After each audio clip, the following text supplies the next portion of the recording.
Pakistan's economic landscape, we look forward to next phase of CPEC 2.0, focusing on industrialization, agriculture, IT, and social from the People's Republic of China to the Senate of Pakistan. Mr. Chairman, today we celebrate 75 years of establishment of diplomatic relations between Pakistan and China. Our all-weather strategic cooperative partner has stood all tests of time. Our relationship is based on mutual trust, mutual respect, and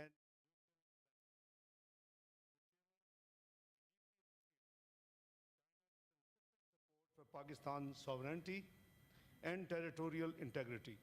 Likewise, Pakistan upholds the One China principle and supports China on all its core interests. Mr. Chairman, our recent joint initiatives to promote peace and stability in the Gulf and the Middle East reflect a shared sense of responsibility as peace-loving nations to contribute positively to global security and stability. Throughout the conflict between US and Iran and Israel, we have been in constant touch with my counterpart, Foreign Minister, His Excellency Mr. Wang Yi, as well as the other colleagues from the region. At the invitation of Mr. Wang Yi, I had a one-day visit to China, Beijing, on 31st of March, and we came up with 5 points initiative for peace plan in the conflict, and this has been accepted and endorsed by dozens of countries on the globe. Mr. Chairman, Pakistan and China share a converging vision on regional and global issues. We are committed to uphold the purposes and principles of the UN Charter in the world facing complex challenges. Our coordination in the United Nations, the Shanghai Cooperation Organization, SCO, and other international forums has been vital in defending the interests of developing countries and promoting global peace. Pakistan is one of the founding members in the creation of Asian Infrastructure Investment Bank of China. We were the initial signatory, and so are we on the International Organization for Mediation, which was finalized just a year ago.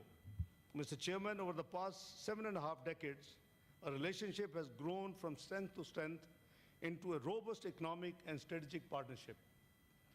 From the Karakoram Highway to Gwadar Port, the symbols of Pak-China friendship are spread all across Pakistan geography.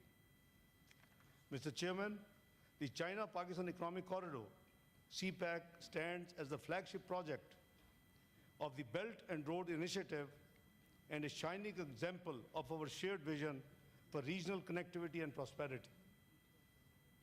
CPEC has played a key role in transforming Pakistan's economic landscape.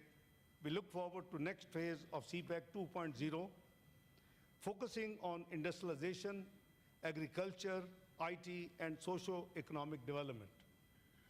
We are confident that the benefits of Pak-China partnership will reach to every citizen of Pakistan.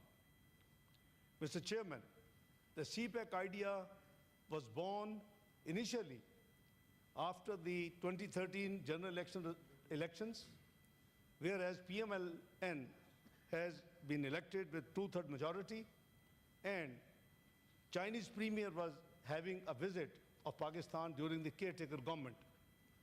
At the invitation of Chinese Premier, Pakistan was invited Prime Minister Nawaz Sharif, accompanied by myself, at that time with the Chief Minister, now Prime Minister of Pakistan, Mr. Mohammad Shahbaz Sharif, and we have very meaningful meetings at Serena. I'm reminding you, Mr. Chairman, the time when Pakistan used to have 18 hours of outages in the cities and 20 hours in the villages. The focus of discussion with China was the support we asked for from China to overcome the outages and the load shedding in Pakistan, and I must put on record that that was the beginning of the discussions with China, which ultimately turned out to be CPAC project. And China gave massive support in eliminating the outages and the load shedding in Pakistan. We from the People's Republic of China to the Senate of Pakistan. Mr. Chairman, today we celebrate 75 years of establishment of diplomatic relations between Pakistan and China. Our all-weather strategic cooperative partner has stood all tests of time. Our relationship is based on mutual trust, mutual respect, and mutual benefit. Mr. Chairman, we deeply appreciate China's consistent support for Pakistan's sovereignty and territorial integrity. Likewise, Pakistan upholds the One China principle and supports China on all its core interests.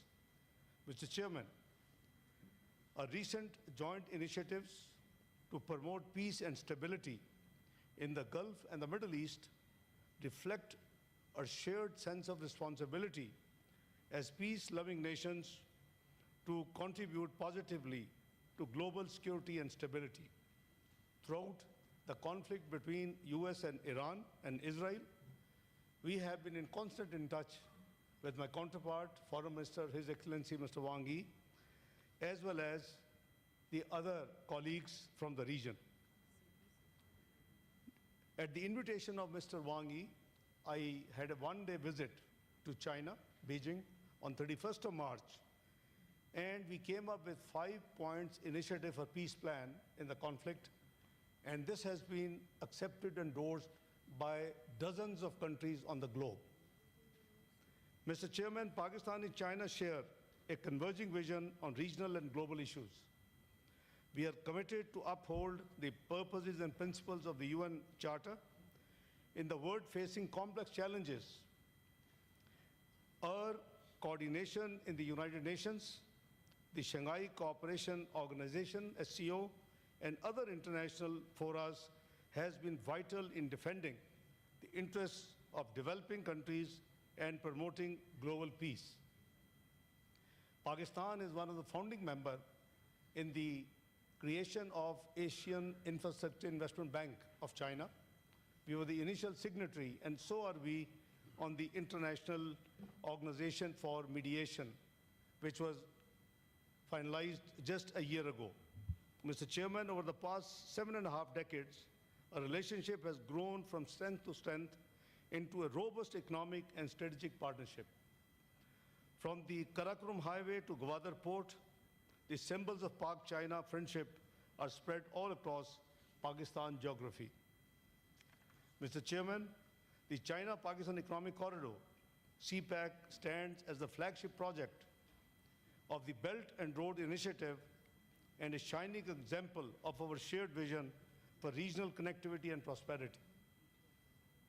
CPEC has played a key role in transforming Pakistan's economic landscape.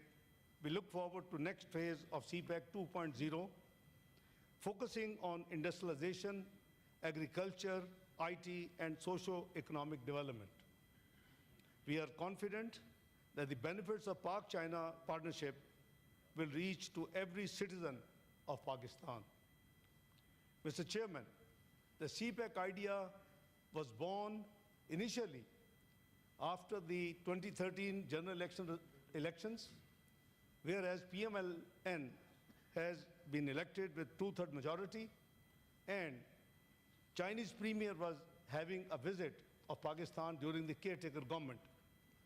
At the invitation of Chinese premier, Pakistan was invited Prime Minister Nawaz Sharif, accompanied by myself, at that time with the Chief Minister, now Prime Minister of Pakistan, Mr. Mohammad Shahbaz Sharif, and we have very meaningful meetings at Serena. I'm reminding you, Mr. Chairman, the time when Pakistan used to have 18 hours of outages in the cities and 20 hours in the villages.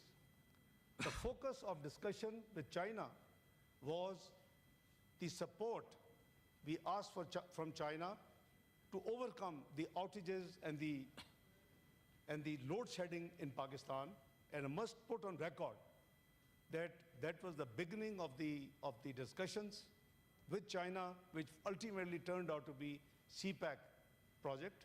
And China gave massive support in eliminating the outages and the load shedding in Pakistan. We will always remain grateful to China. Mr. Chairman, in today's turbulent world, the role of Premier Lee and business-to-business enterprises meetings, we would also have meetings of two very important mechanisms. One, Pakistan-China Political Forum, and two, CPEC Joint Consultative Mechanism. A large multi-party parliamentary delegation from Pakistan would be participating in many of these meetings in Beijing. Mr. Chairman, to conclude, I once again extend heartiest congratulations to the leadership and people of both Pakistan and China on the 75th anniversary of China-Pakistan great brotherhood and diplomatic relations. We look forward to working together